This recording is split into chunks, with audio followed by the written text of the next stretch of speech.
Welcome to Private Club Radio, your weekly source for industry education, news and discussion. Broadcasting from Tampa, Florida, ladies and gentlemen, here is your host, Gabriel Aloisi. Hopefully those Easter celebrations at your club went off without a hitch. Another good one down here in Tampa. I would manage to stay away from the chocolate fountain this year. I actually did not go to Easter brunch, so shame on me, but I hope that all your covers were filled and that you had a wonderful time, that your members enjoyed themselves, that the kids found all those eggs hidden all over the club. I was going to enter my sons into that White House egg hunt, and I completely forgot to do that, but I think that would be so cool to get those two up there on the White House lawn searching for eggs. What a weird tradition it is, isn't it? It really doesn't make any sense. But anyways, hopefully you had a good Easter. And thanks for joining me once again here on Private Club Radio, where each and every Monday we are delivering the best in education and news and entertainment. Hopefully this show is entertaining to you because lots of people are stuck in traffic and I want your commute to be as fun as possible. That's why we got this show. And this week we have a good one for you. I'm going to be joined by Rick Coffey for another edition of The Inbox, where we answer your questions live here on the show. It is candid. You'll get our candid takes on membership and marketing issues that are pressing membership directors and general managers just like you all over the country. So that's going to be very fun. The other thing that's happening on today's show is Norm Spitzig will be on to talk about the Master Club Manager. The CMAA just awarded 2 new MCM designations to some managers out there, some lucky managers. Well, lucky maybe is the wrong terminology. People who have put in a lot of work. So we're going to find out what goes into actually getting the MCM designation, which is a very special designation. There's a select few managers across the country who have that, who've gone through that process. And we're going to find out what it's all about with Norm Spitzig of Master Club Advisors here coming up after the inbox. Now, before we bring Rick Coffey on, I want to talk to you about the Private Club Radio app.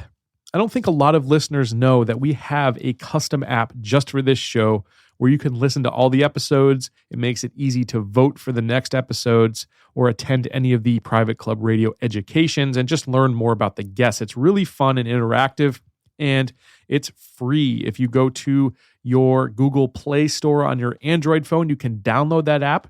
Also, you can go to the App Store on your iPhone, just search for Private Club Radio and it'll come up. You probably search Private CL or something and all of a sudden it'll be popped up right on your phone. Go ahead and download that app because that is going to be the best way to listen to the show and interact with the show. And that app will be constantly updated. In fact, it just got a new update because it wasn't working the way I thought it should. But I ironed out all those kinks with the developers and it's working just beautifully. And it's nice to just see that icon on your phone and know that it's an easy way to get to the show because podcasts, let's be honest, can sometimes be a little clunky and hard to find. And this is going to make it your life so much easier. And here's what I'd love for you to do. Tell one friend about that app. Have them just take the phone out of their hand, right out of their coat pocket if you've got to, and go ahead and download that app for someone who you think needs it because there's still a lot of people working in this business that don't know that this resource is here. It's 100% free each and every Monday. And I like to think that it's some of the best education that you're going to find outside maybe, one of the national conferences or something. But it's like going to a conference each and every week right on this show. So it's something that if you're in this industry, you've got to know about it. And I'd appreciate it if you shared that with your colleagues and friends that are working in the private club industry. All right, it's time for the inbox. And now, it's time to open up the inbox. Join your hosts, Gabriel Aloisi and Rick Coffey, as they tackle the most important questions in the private club industry. Well, welcome everybody to the 5th edition of the Inbox. I know it's been a while. It's good to be with you, man. Oh man, I tell you, I'm so jazzed up about this. I think this is like if Hall & Oates were to get together for one night at Madison Square Garden. This is the energy there. The crowd has been dying for it. It's like the encore, and the crowd is going wild, waiting for us to come back on stage. At this moment, everybody listening under 35 is asking their Amazon Echo, "Who is Hall & Oates?" Right, exactly. You old man, you. Glad to have you back. I think this is going to be an exciting show. We got some unbelievable call-ins. So if you don't mind, let's get going with the first call here is from one of the truly top professionals in the industry. Question number 1. Hi, Gabe and Rick. Danielle Hopper here with Billy Casper Signature Club Management. As you know, I utilize your CRM tool in all of our signature properties, and I cannot stress enough to our teams the importance of reporting. With that being said, I would love to know what you both think are the most important reports that a membership sales director can run on a weekly and monthly basis. All right, great question, Danielle. So for me, it's all about your sales pipeline because that's what you're in business to do, right? So who's in that pipeline? What stage are they in? And what's the next step you need to take? So every customer is going to be on a journey, or a potential member, in our case, is going to be on a journey. What stage of your pipeline are they in? Are they a cold lead? Are they a prospect? Have they been taken on a tour? Where are they at? I think you should have that built into a CRM or some sort of system and know what your next action is going to take. That way you're going to be prepared when your general manager or your board member asks you where you're at, and you'll have an answer right away for them. What do you think, Rick? Yeah, I agree with you. On a recent webinar I put that as my number one sort of sales process, is to make sure everybody's ranked so you know where they're at. But speaking specifically about reports, there's two that come to mind for me. One is called a date of last activity report, and then the other one is the prospect age in the sales pipeline. So what the date of last activity is, it's basically a field that would tell you when's the last time that you had a touch with this person. So many times people get a little bit unorganized in our industry and people slip through the cracks because they think they've talked to them recently, but it ended up being 3-4 weeks ago. So this date of last activity is a way that you can sort your prospects and see, who haven't you touched in a while and who should you get back with. And then the prospect age report is awesome. It's just a way where if the system can tell you when that person was first put into the system, and then they can count up the days since that date. And so we can have reports sent out that might tell us everybody who's 3 months old. As salespeople, it's not our goal to close every sale. I think it's our goal to get a decision, a real decision, whether it's yes or no. And unfortunately, too many of our prospects always go without a real decision. Mm-hmm. Well said, well said. Question number 2. Well, our next question comes from Sylvia Lalin. She's the Director of Membership and Marketing at Gaston Country Club. I like the French pronunciation there. Our club has been offering some sort of discount since 2001. I've been here for almost 5 years and get the question, what special is going on now? All the time. No one joins unless there's some sort of a promotion. And trust me, we've tried not to offer something in the spring of 2014 and it hurt us terribly that year. Is there any way to break the cycle yet still be able to bring on new members? What you got, Rick? Well, this could be an entire episode of Private Club Radio, unfortunately. This is probably the biggest question in the industry. I appreciate her asking. It's a question she's asking that thousands across the country want to know. My biggest disclaimer here is it really comes down to the financial situation of the club. There's some clubs out there who can't take a 1-2 year period to try to figure out everything. But if you have the possibility, that's the only way to really get out of this. What's happening here is something that's happened to Macy's. Kohl's and those discount areas, they're used to that. That's their perception, is they're always going to have sales. So that works. But unfortunately, private clubs are much like Macy's, where the customers aren't used to that.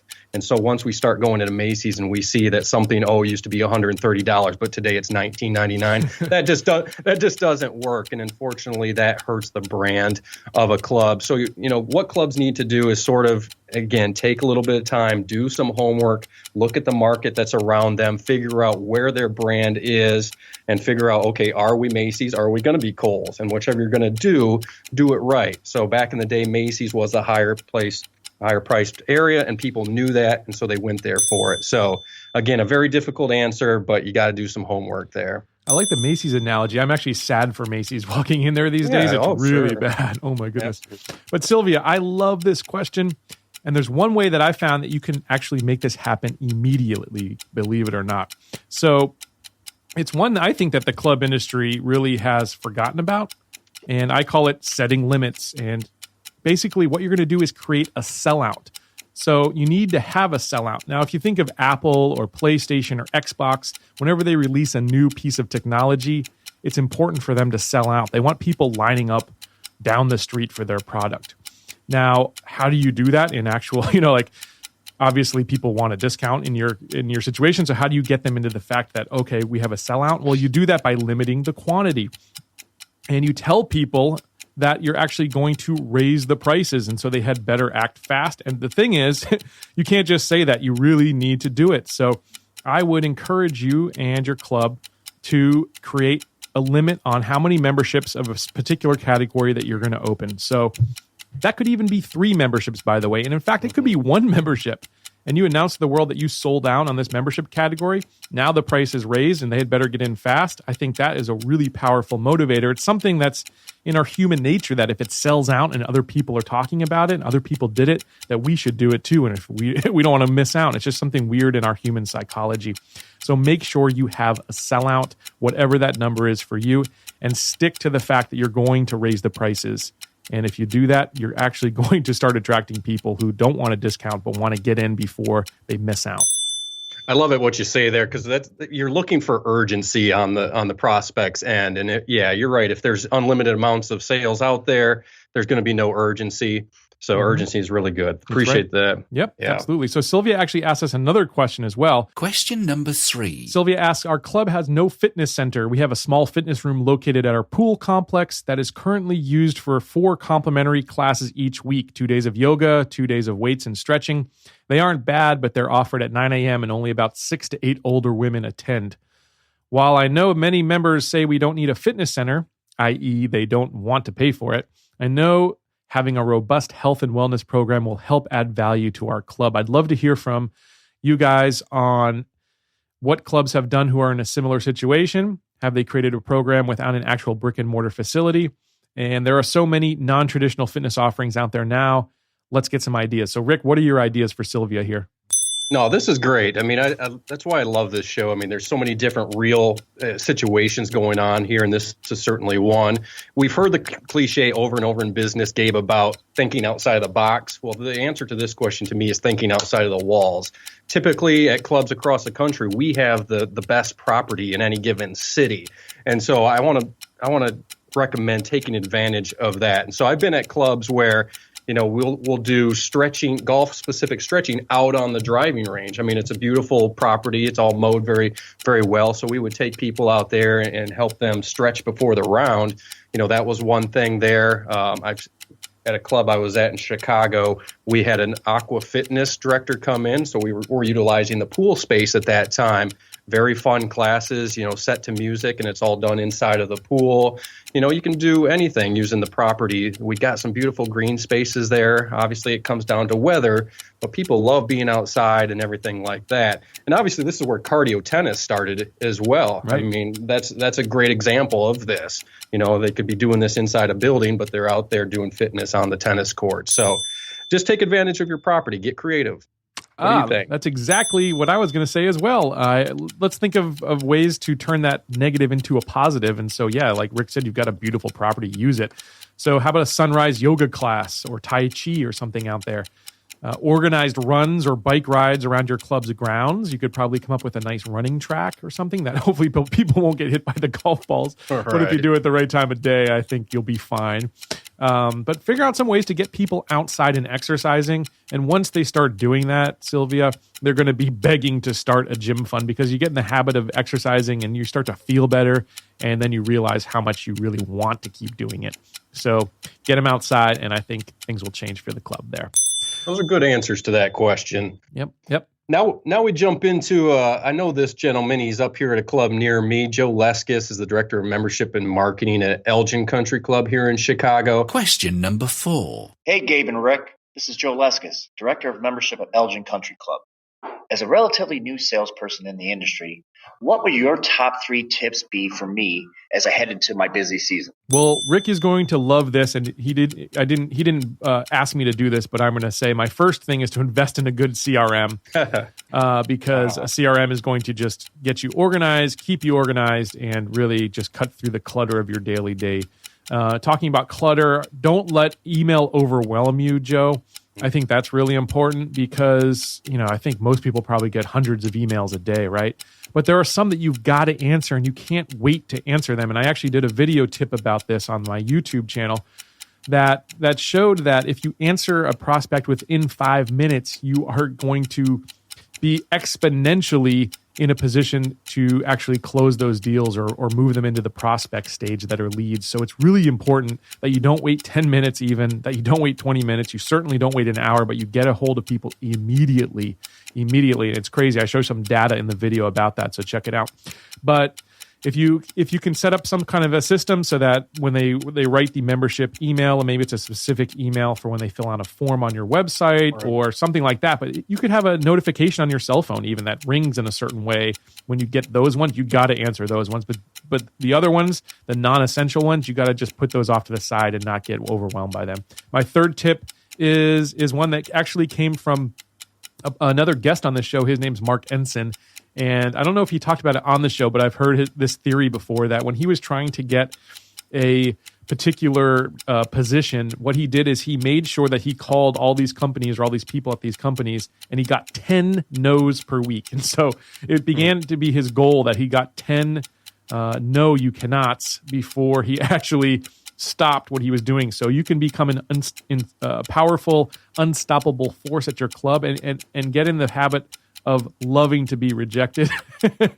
And that will actually get you to motivate you to keep going and to find those members for Elgin. Rick, what you got for him?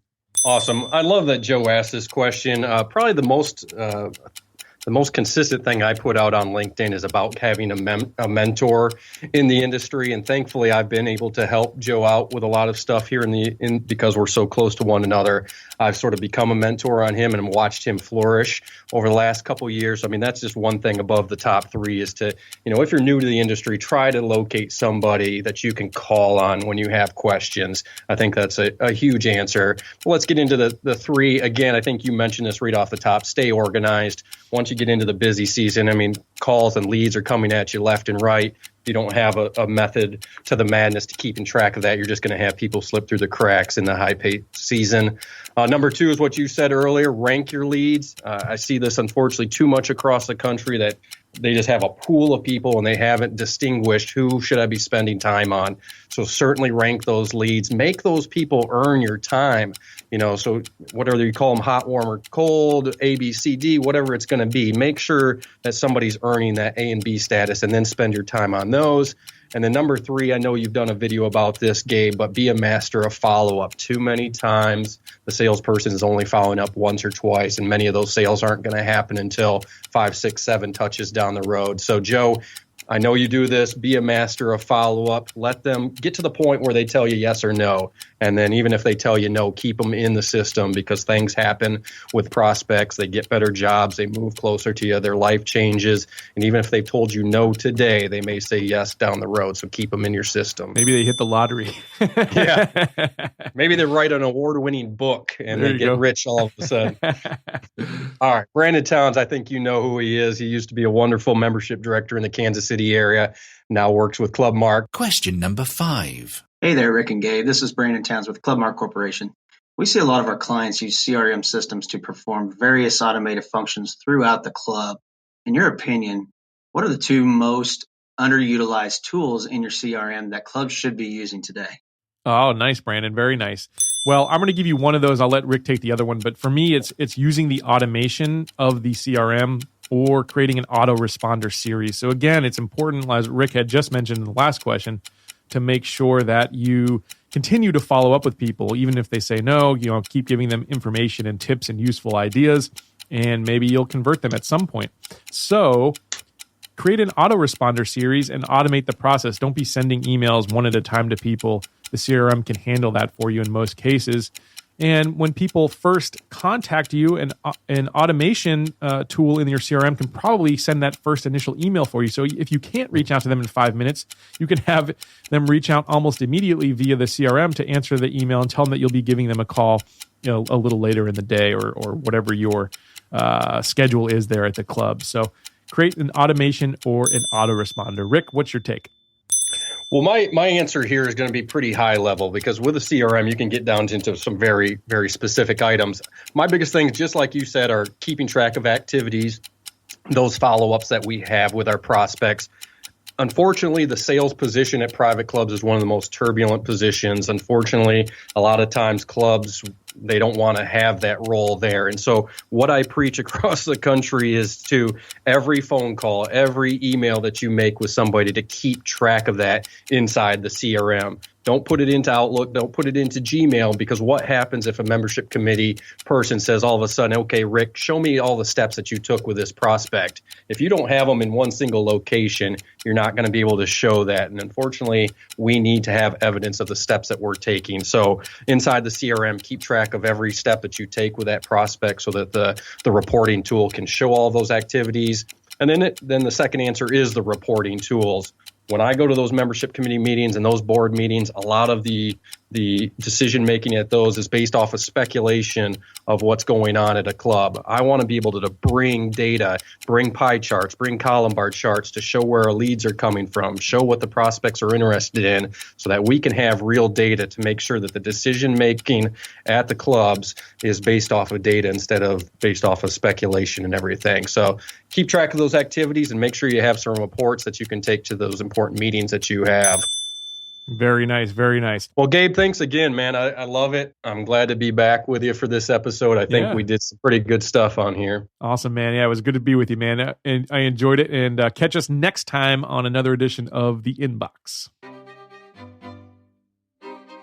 Want to be on the next edition of The Inbox?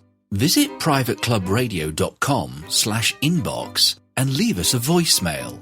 The best questions will get answered on the show. That's a talented young man, that Rick Coffey. I tell you, what a good time. Excellent. So if you'd like to participate on the show and give us a question that you're interested in, go to privateclubradio.com/inbox. On that page, you can leave us a voicemail and Rick and I will answer it on an upcoming edition of The Inbox. So please do that. Up next, we've got Norm Spitzig, and we're going to learn all about that Master Club Manager designation. Welcome to another edition of Masterclass presented by Master Club Advisors. And today we're joined by Norm Spitzig, who's the senior partner at Master Club Advisors. Norm, how are you today? I'm doing fantastic. How about yourself, Gabe? I'm doing wonderful. And want to first tell folks about the upcoming webinar that you and I are teaming up on here later this month in April. Tell us, folks, a little bit about what they'll be learning during that session. Well, if you're in this business or any business really for a long enough time and you perform reasonably well, you get noticed. And the next thing you know, you've got a board member or a fellow club manager or a director or something of a club calling you up and saying, hey, we'd like you to consider moving to our club. And that's fantastic. And a lot of times people's ego might get in the way. And the next thing you know, they're picking up and moving across the country without really doing every bit of research they should do. So my webinar, having done 400 general manager searches, is a list of the things that you really need to consider as you go through the interview process and meet with the board and meet with the staff and tour the club and all those wonderful things that you just need to ask yourself, is this really a great long-term fit? Now, obviously, there are a lot of factors and none of them are definitive. But I think if you listen to the dozen or so factors that I'm going to talk about at the end, you'll have, a little more logical, fair perspective about whether or not you as an individual should take the offer. Because obviously you want to be in a club for a long time. The people who move every 1 or 2 years, I don't think that says much for your career. It doesn't do much for your reputation as a good club manager. Or your family. So we'll have some fun. I hope people will sign up. I've got some pretty interesting stories, and it should be a good time. Oh, that sounds great. And it's just to remind folks, it's going to be on April 26th at 2 p.m. Eastern, 11 a.m. Pacific. So definitely recommend you join us there. I'm looking forward to that one for sure. Now, the other thing I wanted to ask you about, Norm, well, let listeners in on actually, is that you've kind of re-released your magazine, which is called Club Management Perspectives. Can you tell folks about that? I can. We had Club Management Perspectives in various forms and iterations been published by our company really since our inception. And we've had some ups and downs and different format changes. And generally speaking, it's been very, very well received. It's a subscription-based magazine, comes out 6 times a year.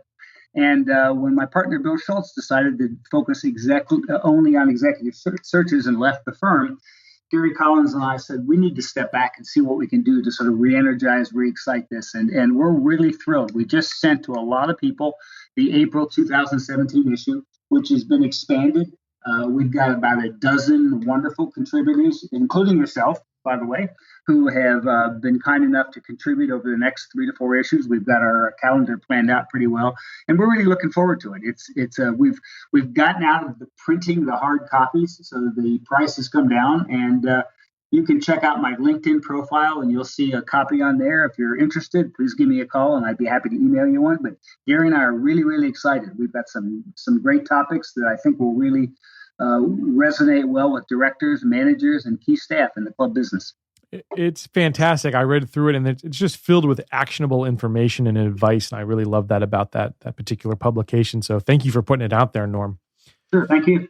Now, today I want to talk to you about the Master Club Manager distinction, because I just got a press release from the CMAA announcing there's 2 new people that have received that designation. Carlos W. Cook Jr., the General Manager and Chief Operating Officer at North Hills Club in Raleigh, North Carolina, as well as McDonald A. Niven, who is the General Manager of Almaden Golf and Country Club in San Jose, California. So I know you are one of the original Master Club Managers. I want to talk to you about that designation and what it was like. So first off, why is that designation so important, Norm? Well, I got onto the CMA board elected in 1989 and served through 1996, national president 95. And I was on at a really interesting and challenging time. In the late 80s, there was rumblings about what can we do in terms of recognizing people who made lifetime contributions to the club industry above and beyond the CCM. Certainly not meant to diminish the CCM, but rather to enhance and build upon it. When I got on the board, that was really a hot topic. Meade Grady was actually national president then and really charged me and a few other people. I was chairman of the certification committee and the what was called the Club Management Institute, which was the then name for the educational arm in those first couple of years. Was really charged to putting together some criteria that would really recognize people who went above and beyond, if you will, with the designation, and we called it the Master Club Manager. So in the early 90s, to the 90, 91, 92, the committee had a lot of discussions about how do we recognize people, how do we make this objective, what needs to be the ingredients so that at the end of the process, we can say, yes, this person really is, by objective standards, a true contributor above and beyond what most people were doing. And that's how the Master Club Manager was born. In 1994, I believe 6 people were the original recipients, and that's the result of people approving. I was one of the ones, and honestly, I might have gotten it in 1993, but we all agreed it made sense because we were still sort of exploring and feeling our way. Let's just, back you up a little bit. You've been the guinea pig and don't get too far ahead. Let's learn what you did right, Norm, and honestly, let's learn what you did wrong so that we can have this program fine-tuned. The first 5 or 6 people were conferred in 1994, and I think there's now 24, which is really exciting. It's probably a little less than maybe people had hoped for 20 years ago, but the process has certainly evolved. It's strengthened, it's grown, it's become clear about what you had to do. It was a little fuzzy when I went through it. Like I said, I think people learned from what Norm did right and what Norm didn't do. Sure. So what was involved, Norm? What was actually the process of getting that distinction? Well, there's several steps. The first one is you had to put together what's called your your Master Club Manager profile, which was really an assembly in a non-sort of self-serving way of all your contributions that you had done to date. And that could be everything from the clubs you managed to speaking assignments to teaching in universities to writing articles to whatever. And it really wasn't designed to sort of show off who you were. It was rather more to say, look, we're corroborating that this particular candidate has done a lot of things. That was submitted to a committee who consisted basically of the certification committee in the early days with a few additional people, some academics. And once you were approved, then really you had to, the gist of it is you had to write a monograph. And the monograph really was a academically inclined paper about a specific topic that would be of interest to people in the private club management business. The topic had to be approved. You had to have academics support you. You had to do some sort of research that was fact-based. You just couldn't give your opinion.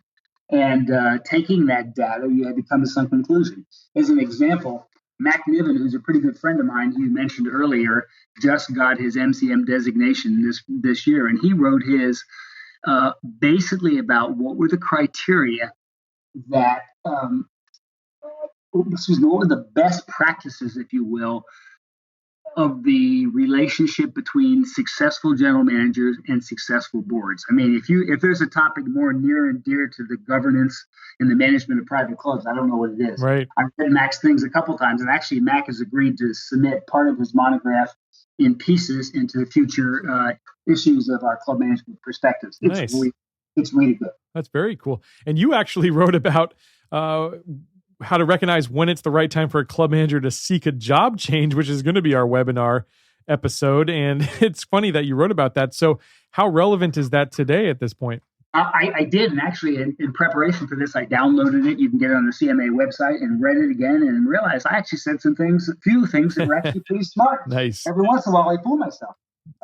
It was really a personally challenging time for me. I had been in Fort Wayne Country Club for about a dozen years. And it's not talking out of school to say that I had a president who he and I didn't get along too well. I think in retrospect, I could have survived him, but I was a little bit under the gun. And I ended up moving and life was good. And there's nothing bad about the relationship between me and Fort Wayne Country Club at all. But, this topic really resonated with me personally and also with a lot of top people I'd met up till then in my career who I thought were pretty good managers. And after a relatively long tenure, were asked to leave or left of their own volition. I wanted to know why.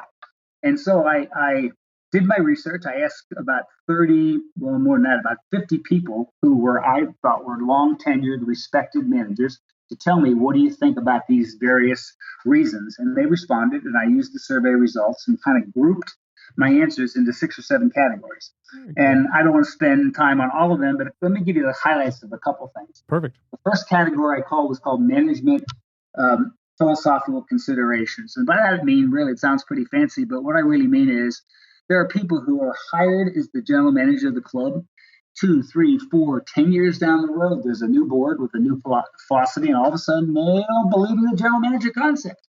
We're going to go back to the pro reports to the board directly, and the superintendent does. Now, thankfully, there's not too many of those today.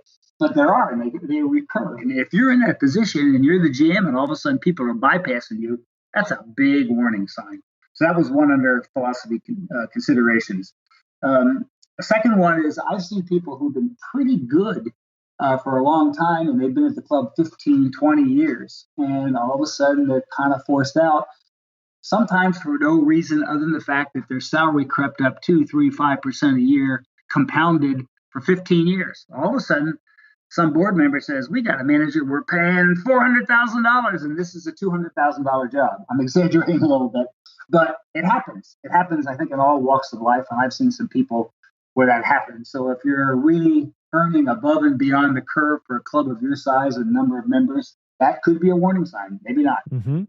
Occasionally, you'll see power struggles in boards where somebody really wants to take over. I think all kinds of clubs pop in my head, and I certainly don't want to say individual clubs, but I've worked with some where you get one person, 2 people who think they want to be the president, and by being the president, they want to tell the GM what to do. Well, good GMs love to have guidance. I think good GMs also are very wary of when you have some president telling you will have 6 staff meetings a week at 6 a.m. That just doesn't fly.